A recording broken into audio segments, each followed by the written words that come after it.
Mga drainage canal sa downtown area ng Dagupan City nilinis gamit ang Vactron. Sundan sa report. Tuloy-tuloy ang paglilinis ng mga opisyal ng barangay sa mga drainage canal sa downtown area gamit ang vacuum excavation equipment ng city government. Mabilis na nalinis ang mga kanal. Tinanggal ang mga basurang naipon sa kanal. Nag-request po kami sa city na linisin po yun kahit once a month o twice. Kasi po pag binubuksan po nila yung doon po yung dami po mga basura. Mahalaga ang regular na paglilinis sa mga drainage canal sa downtown area para magtuloy-tuloy ang agos ng tubig at maiwasan ang pagbaha. 1 hanggang 2 beses kada buwan ang schedule ng barangay sa declogging ng drainage canal.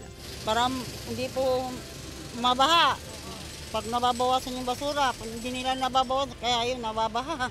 Kasabay ng declogging operation, puspusan din ang pagpalit ng manhole cover ng DPWH sa sentro ng kalakalan sa syudad.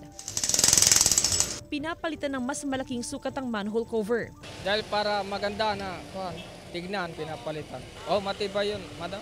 Panawagan ng mga opisyal ng barangay sa mga negosyante at maging sa mga residente na huwag magtapon ng basura sa mga drainage canal para maiwasan ang pagbara nito na posibleng magdulot ng pagbaha.